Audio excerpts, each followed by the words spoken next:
Mi hermano se jactó en la cena de Pascua. No todos pueden manejar una carrera real en tecnología. Mi abuela sonrió y reveló un secreto que lo dejó en ridículo. El aire de Rosario, denso y perfumado con el jazmín del patio de mi abuela, solía ser un bálsamo. Ese domingo de Pascua, sin embargo, se sentía pesado, preñado de una tensión familiar tan rancia como el mantel bordado que cubría la mesa. La casa, una construcción antigua con techos altos y baldosas ajedrezadas, resonaba con el eco de conversaciones forzadas y el tintineo metálico de los cubiertos contra la porcelana de Limoges. Vajilla que mi abuela, con su ritual inquebrantable, solo sacaba para ocasiones especiales, como si la fragilidad de la porcelana reflejara la nuestra. Mis primos corrían entre las piernas de los adultos, una masa caótica de risas chillonas y manitas pegajosas. Yo, armada de paciencia y toallitas húmedas, intentaba contener el derrame inevitable de jugo de uva y migas de pan dulce. El calor se acumulaba en el patio, sofocante a pesar de la sombra de los naranjos. Podía sentir el sudor perlando en mi frente, pegando algunos mechones rebeldes a mi piel. A mi alrededor, la familia se agrupaba como siempre, una constelación de personalidades y roles preestablecidos. Mi tía Silvia, la reina de la salsa golf, una receta familiar que nadie, excepto ella, lograba replicar con éxito, rellenaba sin cesar las bandejas de canapés. Mi tío Jorge, con su camisa desabrochada y el olor a vino tinto flotando a su alrededor, dominaba la conversación con anécdotas repetidas hasta el cansancio. Mis primos pequeños, en su propio universo de juegos y travesuras, ignoraban por completo la corriente subterránea de tensión que yo podía palpar con cada fibra de mi ser. Y entonces, llegó Esteban, puntual como un reloj suizo, pero con una hora de retraso, como si su tiempo valiera más que el del resto.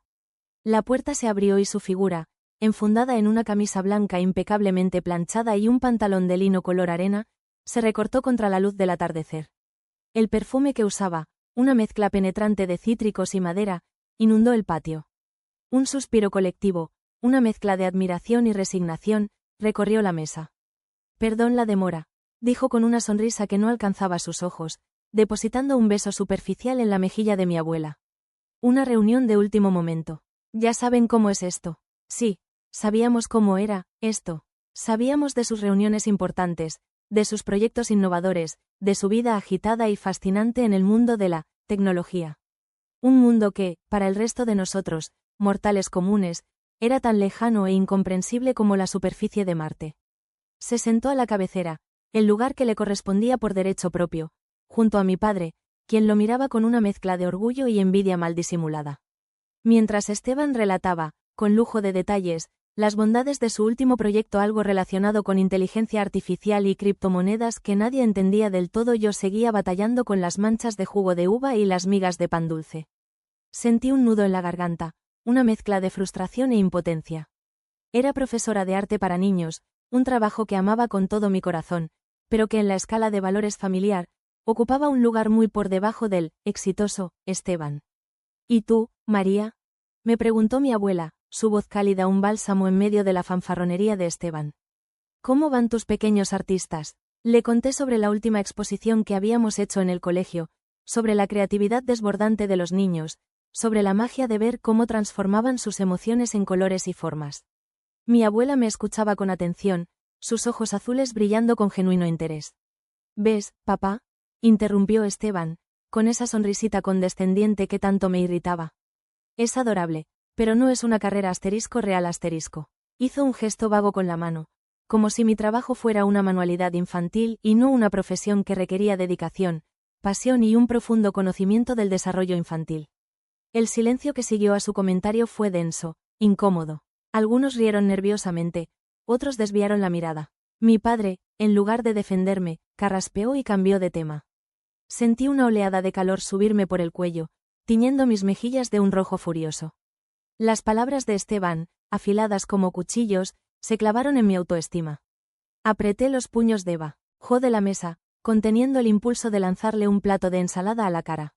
En ese momento, capté la mirada de mi abuela, una mirada serena, casi enigmática, que me transmitió una extraña sensación de calma. Suavemente, me apretó la mano por debajo de la mesa. Supe entonces que algo iba a pasar.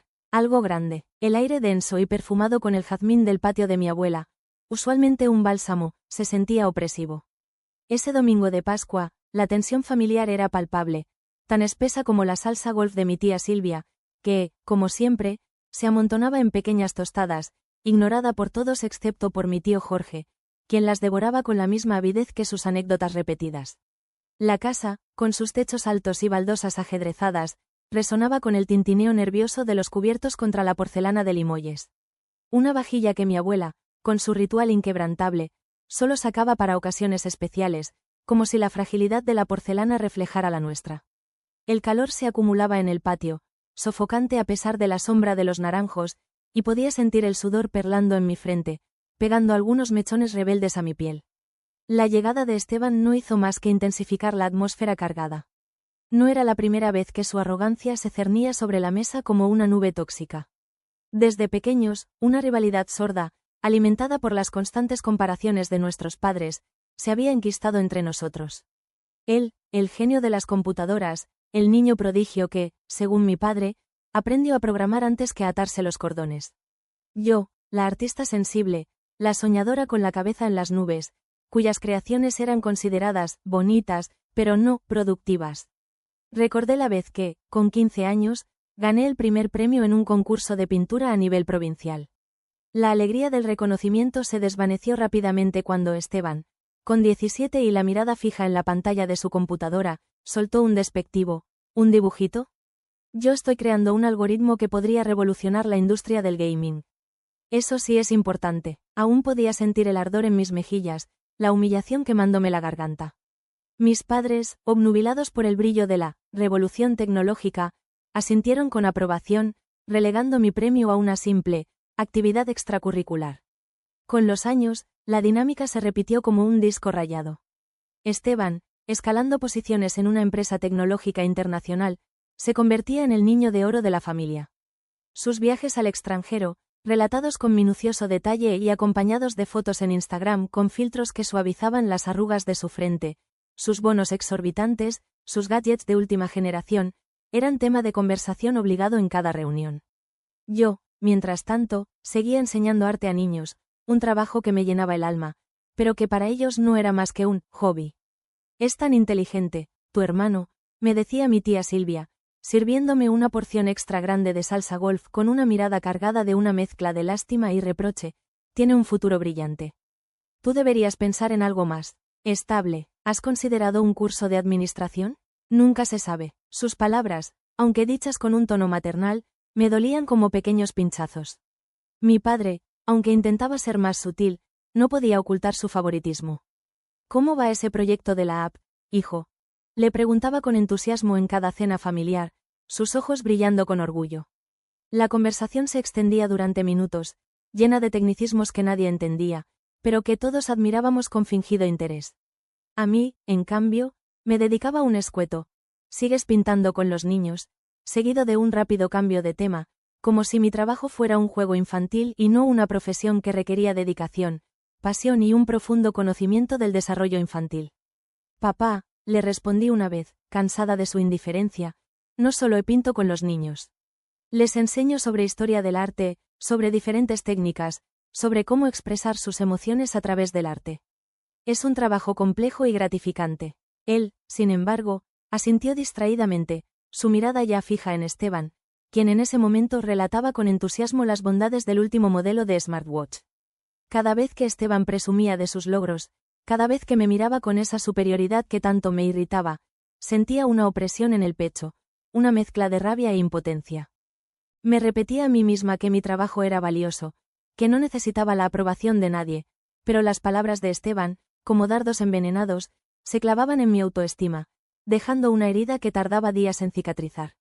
Y en ese domingo de Pascua, mientras el sol se ocultaba tras los naranjos del patio de mi abuela, la tensión acumulada durante años, como una olla a presión a punto de explotar, se hacía insoportable. El comentario de Esteban: no todos pueden manejar una carrera *real* en tecnología, dicho con una mirada condescendiente dirigida directamente a mí, fue la gota que colmó el vaso. El silencio que siguió fue denso, incómodo. Algunos rieron nerviosamente, otros desviaron la mirada. Mi padre, en lugar de defenderme, carraspeó y cambió de tema, preguntándole a mi tía Silvia sobre la receta de su famosa salsa golf. Sentí una oleada de calor subirme por el cuello, tiñendo mis mejillas de un rojo furioso. Apreté los puños debajo de la mesa, las uñas clavándose en la palma de mi mano. En ese momento, capté la mirada de mi abuela, una mirada serena, casi enigmática, que me transmitió una extraña sensación de calma. Suavemente, me apretó la mano por debajo de la mesa. Supe entonces que algo iba a pasar, algo grande, y, por primera vez en mucho tiempo, una pequeña sonrisa se dibujó en mis labios. El calor del horno, mezclado con el aroma a vainilla y especias del pastel de Pascua recién horneado, se entremezclaba con el perfume dulzón del jazmín del patio, creando una atmósfera casi narcótica. Mi abuela, con su delantal floreado y las manos cubiertas de harina, orquestaba el caos culinario con la serenidad de un director de orquesta frente a una sinfonía compleja. Yo, encargada de la ensalada de frutas, una responsabilidad que mi abuela me confiaba cada año con una sonrisa cómplice. Nadie corta el ananá como tú, María, me decía, cortaba frutillas con una concentración casi zen, buscando refugio en la repetición mecánica del movimiento del cuchillo contra la tabla de madera. El tintineo rítmico, un contrapunto al murmullo de las conversaciones en el patio, me ayudaba a aislarme del ruido de la fanfarronería de Esteban. Podía escucharlo, claro, su voz, impregnada de esa seguridad arrogante que siempre me había irritado, se elevaba por encima del resto, como si sus palabras fueran más importantes, más valiosas que las de cualquier otro mortal. Hablaba de su trabajo, por supuesto, de cómo su empresa estaba a punto de lanzar una nueva plataforma que iba a revolucionar la forma en que interactuamos con el mundo digital. Yo, mientras pelaba una naranja, sintiendo el aroma cítrico invadir mis fosas nasales, pensaba en cómo mi trabajo, aunque no revolucionara el mundo digital, sí cambiaba, a pequeña escala, el mundo de mis alumnos.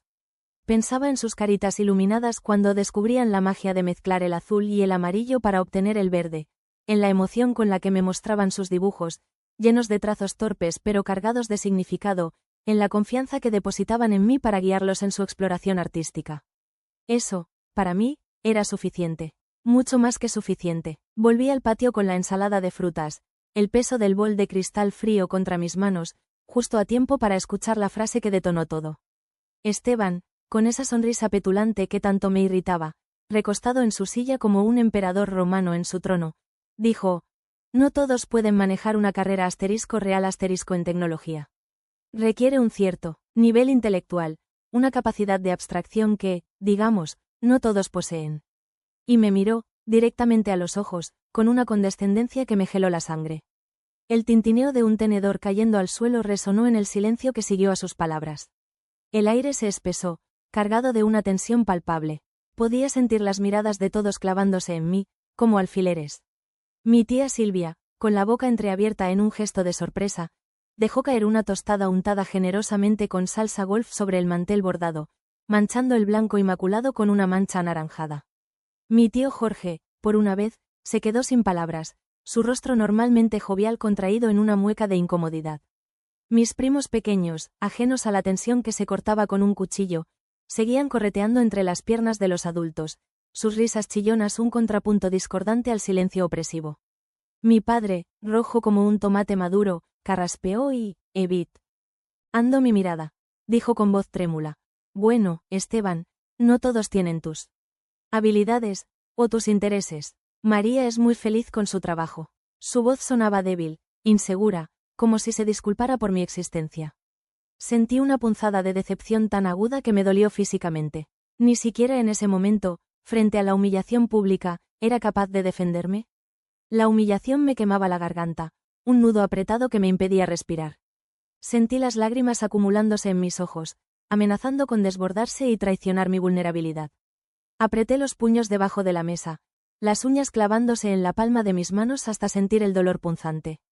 Quería gritar, quería lanzarle el bol de ensalada de frutas a la cara, salpicándolo con los colores vibrantes de las frutas que con tanto cuidado había cortado. Quería desaparecer, fundirme con las sombras de los naranjos y escapar de la mirada inquisidora de todos. Pero no hice nada, me quedé ahí, sentada, rígida como una estatua, con la mirada fija en la mancha de salsa golf sobre el mantel bordado, sintiendo cómo la vergüenza me inundaba como una ola gélida, paralizándome. En ese momento, en medio del caos emocional que amenazaba con desbordarme, capté la mirada de mi abuela.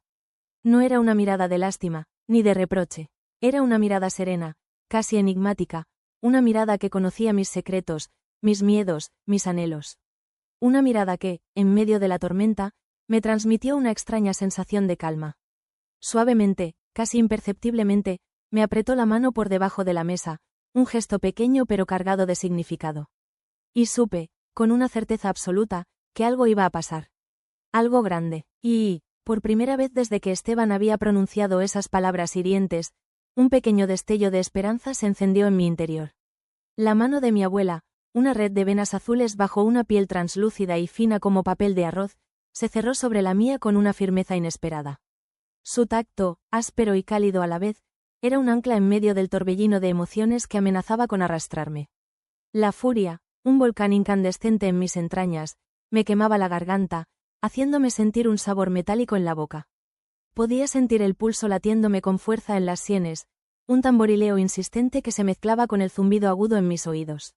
El aire, antes perfumado con el jazmín del patio, ahora me parecía denso, irrespirable, como si la tensión del momento hubiera desplazado todo el oxígeno.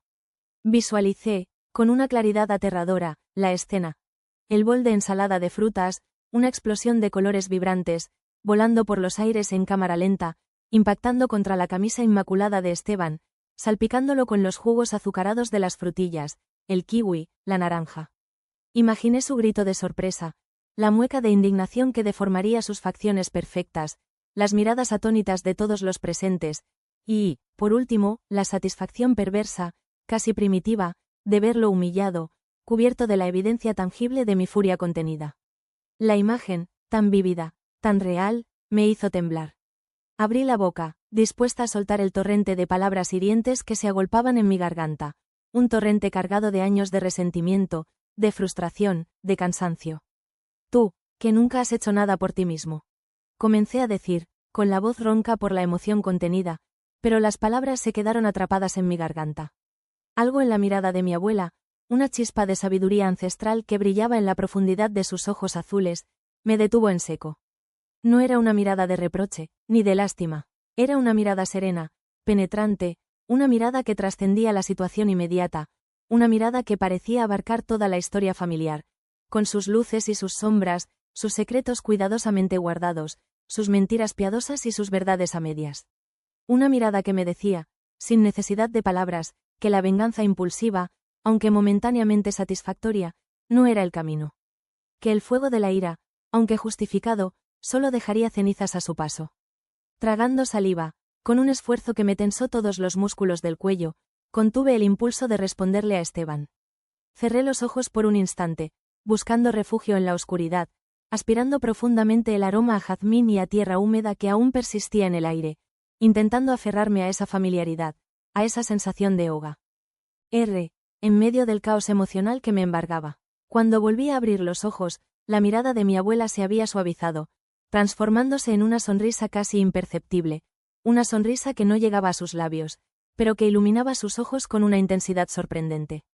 Era una sonrisa cómplice, una sonrisa que me decía, lo sé, mi niña. Lo sé todo, una sonrisa que me transmitía una comprensión profunda, una solidaridad silenciosa, una promesa tácita de justicia. Tranquila, María, susurró, su voz apenas audible por encima del murmullo de las conversaciones que, tímidamente, comenzaban a reanudarse alrededor de la mesa. Todo a su tiempo. Esteban, ajeno a la tormenta que se gestaba bajo la superficie, seguía hablando de su trabajo, ajustándose la manga de su camisa impecablemente planchada con un gesto de fastidio, como si la mancha de salsa golf en el mantel fuera una ofensa personal. Su voz, que momentos antes resonaba con la seguridad arrogante del éxito, ahora tenía un tinte de impaciencia, como si la interrupción de su monólogo lo hubiera sacado de su elemento. Como les decía, continuó, con un tono ligeramente más alto que antes, estamos a punto de cerrar un trato con una empresa de Silicon Valley, un proyecto millonario. Cambiará las reglas del juego. Su voz se perdía en mis oídos, un zumbido monótono que ya no me afectaba. Mi atención estaba puesta en mi abuela, en esa sonrisa enigmática que aún brillaba en sus ojos, en la presión firme de su mano sobre la mía. Sabía, con una certeza visceral, que algo estaba a punto de suceder. Algo grande, y, por primera vez desde que Esteban había pronunciado esas palabras hirientes, un pequeño destello de esperanza, frágil pero persistente, se encendió en mi interior. La espera, aunque tensa, ya no me parecía una tortura, sino la antesala de una revelación. Una revelación que, intuía, iba a cambiar el curso de la noche, y quizás, también, el curso de nuestras vidas.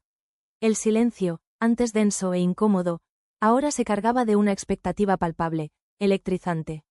Podía sentir la tensión vibrar en el aire, como la cuerda de un violín a punto de romperse, y, en medio de ese silencio preñado de significado, supe, con una certeza que me recorrió como una descarga eléctrica, que la cena de Pascua de ese año iba a ser una noche que ninguno de nosotros olvidaría jamás.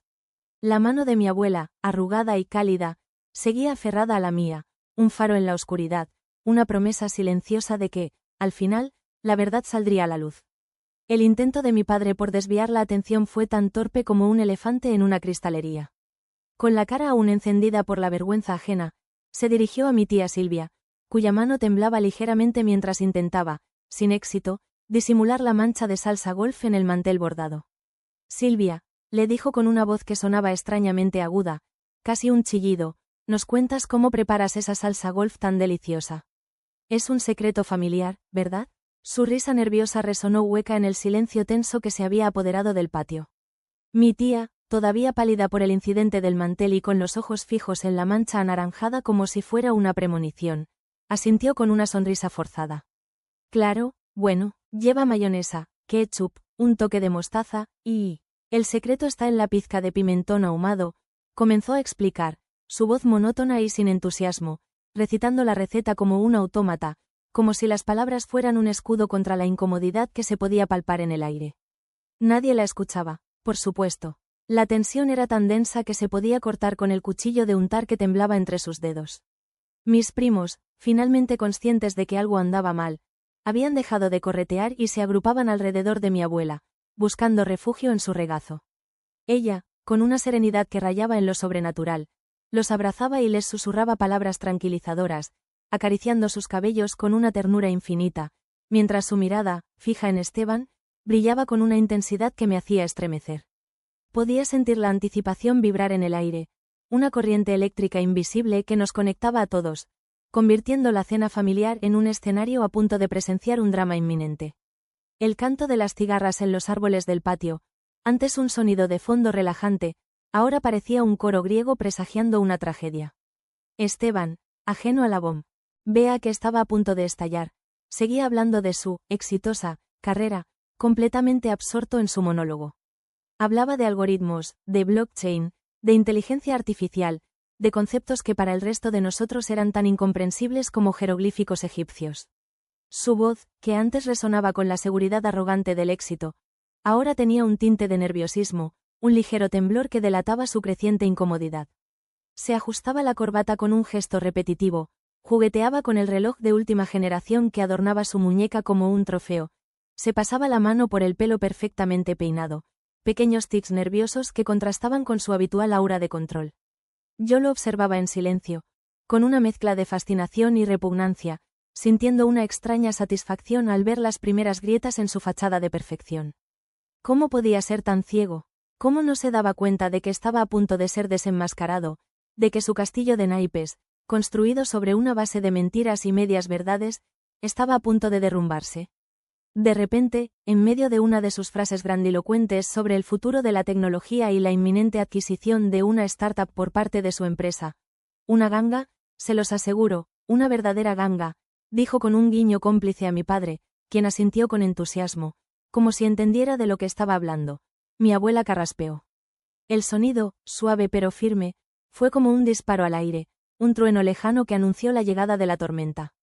La conversación se interrumpió abruptamente.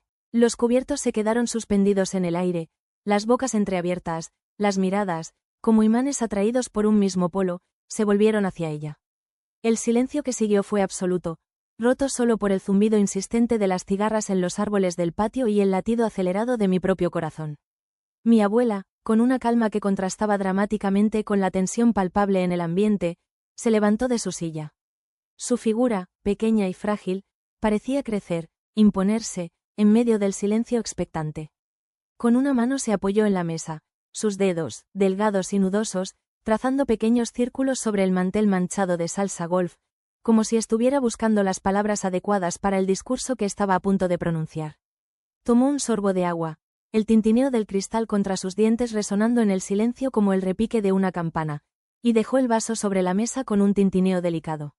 Luego, con una voz clara y serena que, a pesar de su bajo volumen, resonó en el patio como un trueno lejano, dijo: Esteban, querido, antes de que sigas hablando de tu brillante carrera en la tecnología, creo que hay algo que la familia debería saber. Su mirada, fija en mi hermano, brillaba con una intensidad que me heló la sangre. En ese instante, supe, con una certeza absoluta, que el juego había terminado.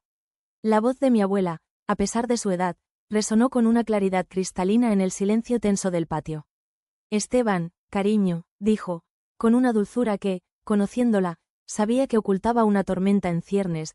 ¿Recuerdas cuando te echaron de la universidad por, digamos, bajo rendimiento académico? Mi hermano, con la boca llena de pan dulce, se atragantó, tosiendo con violencia mientras migas volaban por el aire. Su rostro, antes sonrojado por el vino y la autocomplacencia, palideció repentinamente. La mirada de todos, incluyendo la de mi padre, quien lo observaba con una mezcla de incredulidad y horror, se posó en él. Mi abuela, sin inmutarse por la reacción de Esteban, continuó, con esa voz serena que contrastaba brutalmente con el caos que se desataba a su alrededor. Recuerdo que estabas bastante desesperado en aquella época, y que yo, como buena abuela, te ayudé a solucionar el problema. Hizo una pausa, mirando fijamente a Esteban a los ojos, una mirada que transmitía una mezcla de lástima y reproche.